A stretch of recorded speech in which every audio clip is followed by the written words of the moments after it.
Let me come to my panel of guests, and I want us now to discuss about the campaign messaging. Just 3 days or 2 days actually left for the campaigns, and these two, President Uhuru Kenyatta and NASA flag bearer Raila Odinga, really have been crisscrossing the country, going into each other's backyard.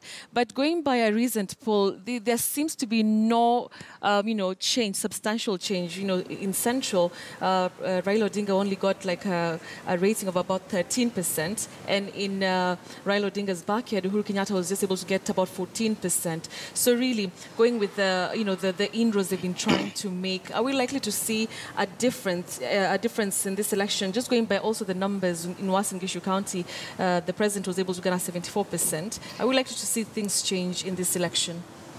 There are different dynamics at work in all these places. In Uasin Gishu, for example, the population is cosmopolitan.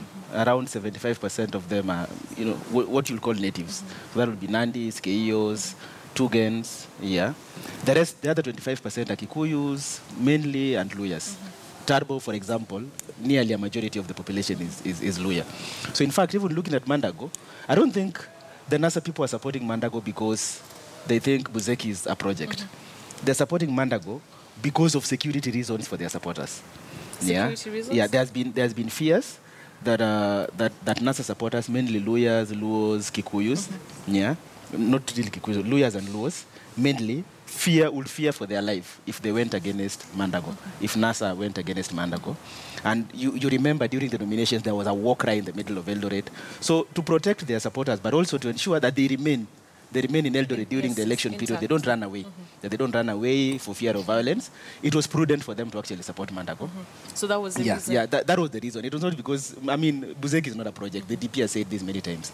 But when you look at the strongholds, you would expect that Uhuru will do very dismally in Homa Bay and in Siaya. You would expect that Raila will do dismally in sections of Kiambu. Yes. You remember Kiambu also has fairly cosmopolitan areas like Thika, Ruiru, Juja, those areas. So that is where the 14% comes from. In 2013, Raila got 8%. But there are actual areas where there are gains that have been made. The president has made significant gains in Coast. He's made a marginal gain in Ukambani, especially in Machakos and Kitui. Makueni is fairly, is more, I think Makueni is more NASA than Homa Bay. Especially going by what happened. Yeah, especially going by that. But on the other side, I think Raila doesn't learn. Yeah, Why do you say so? Raila did, I think, 6 trips to Nyeri last time, and he ended up getting 2,000 votes. He did, I think, 15 trips in 2013 to Meru. Yeah, he still got very few votes, even though he got members of parliament, but mostly because of the people that were running, not because of the party. Yeah, so he is, let him waste his time. We don't mind. I mean, it's good for someone who wants to be president to visit every area. Hopefully, he'll get something. Osiani, really, do you think Raila Odinga has been wasting time, and Uhuru Kenyatta has also been wasting time visiting Raila Odinga's strongholds? Raila Odinga has been one of the greatest Kenyan Democrats of our time. And Mark Odingo agrees, even when they wouldn't want to appreciate that, that he's been one of the people who has been he has engaged rather multi-ethnically. In a country that is very ethnocentric, Raila Odinga has, from time to time, risen above that ethnic arrest. I'm back in Uasin Gishu.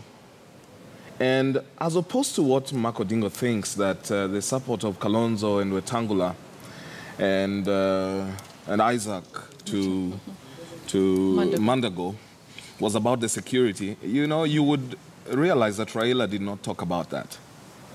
And in my opinion, it's about the 2022 politics onwards.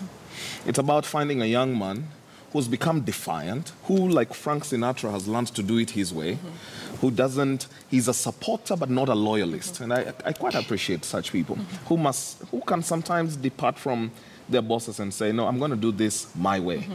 They have seen that if this gentleman makes it to the fold to be governor and comes to us and works with us, then the chances of William are limited in 2022. All the people who endorsed him are people who were prospecting about 2022. All right. For NASA, I think the chances Look pretty good. You know, as Marco Dingo talks about Ukambani, he forgets that their champion there was Charity Ngilu, who has since become, who is walking towards Canaan as well. He forgets that in Northeastern, where they had a massive support, Ali Hassan Joho has deliberately become a cult there and quite arrested the Muslim vote nationwide. He conveniently wants to say that there are inroads in the coastal region when the land issue has not been sorted out and the champions for Jubilee are the ones who have fingers pointed towards them. He forgets that the person who divided the vote in Western Kenya, Musalia Mudavadi, is going to be the chief minister in Canaan. So the chances, therefore, for Jubilee look slimmer by the day. But this is for Kenyans to decide on the 8th. And besides, the happenings in the country don't make Jubilee sit in a pretty place. No unga, too much there. There's unga everywhere. Don't make Unga has come back 3 weeks. There is a lot of unga. 5 days to the election. Moving on to Alex. That's for another day. What do you make about the politics and politics? I agree with him that Musalia Mudavadi is going to be chief minister in Canaan. Of course, a new country, a new Kenya. Not in Kenya. Not in Kenya. I agree with you totally. Okay, Alex.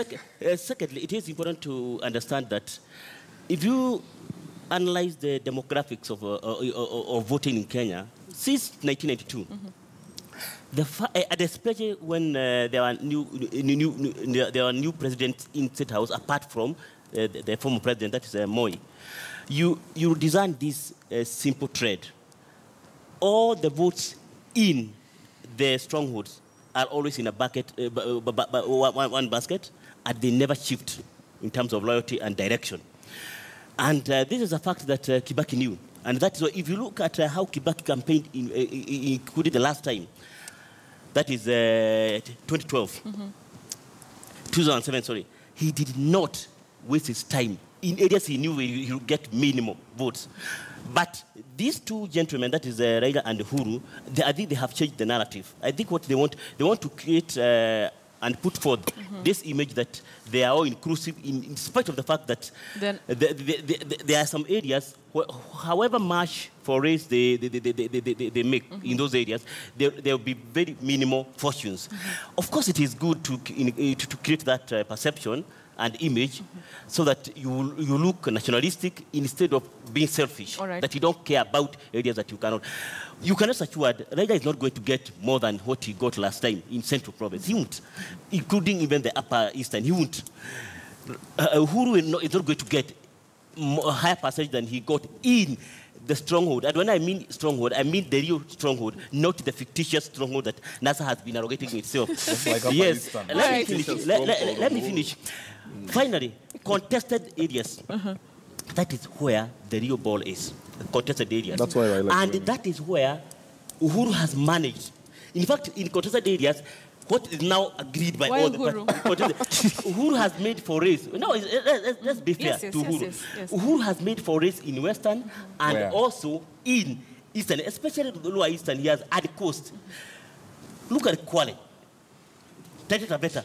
Those are areas where he has become very, very popular. And you can rest assured, in those three areas that are pointed out, he is going to get higher percentage come 8 and 9 than last time. All right, Dismas, your analysis of this, are we likely to see Uhuru Kenyatta getting more votes like Alex is purporting? You see, Alex's analysis is anchored on solid Jubilee thinking, and it's a lesson with a lot of lines were drawn when we started the discussion. But when you look at this election for 2017, you know, we've been talking about 2017 from 2015. Now it's 4 days away. But this election is not about President Uhuru Muigai Kenyatta. It's not about Raila Amolo Odinga. It's about the voters in Kenya. And the voters in Kenya are beginning to realize that they've got selfish interest in the leadership of the nation. So the question the voter is asking himself, and the opinion polls which have been done in the past, when they're not looking at numbers, but they're looking at the views of the people, it's been expressed. Because a number of people are beginning to say there is a lack of national inclusivity. They're not feeling like they're part of the system called Kenya. Then there is the cost of living. Then there is food insecurity. So Kenyans are beginning to ask, if you listen to President Uhuru Muigai Kenyatta, he talks of a development agenda, that I'm going to bring roads, I'm going to bring infrastructure. And you know, the way he's delivering the message, it's as if that the money is actually coming from his pocket. You know, these are taxpayer resource. So the idea of him bringing roads, it doesn't really fly. Maybe the question that Makodingo and Alex would be saying, whether he's actually gone the extra mile in terms of the development agenda. And then on the other hand, what NASA is talking about is Chapter 6 and Article 10 of national inclusivity. So those are the two things that Kenyans are going to decide on. That if you think President Kenyatta has delivered on his agenda, on his manifesto, that he's brought roads, he's brought bridges, he's occasioned food security in Kenya, that is the status quo. And if you think that Raila Odinga is going to come up with a government which is going to respect Chapter 6 and be inclusive, then you vote for change. So those are the two things. The numbers we keep on talking about here are very fictitious. For instance, Makodingo speaks about Central Kenya. When you're talking about Central Kenya, it's erroneous to assume that the only people in Central Kenya, in fact, are members of the Kikuyu community. There are so many non-Kikuyus in Central Kenya. Yes. It's even erroneous to assume that if you're talking about the Luo votes, say you go to Kisumu or Homa Bay, that everybody is necessarily a Luo man. Right. There are so many Luos in that part of the world. So at the end of the day, and maybe at this stage we need to go back to economics, that every human being is a rational human being.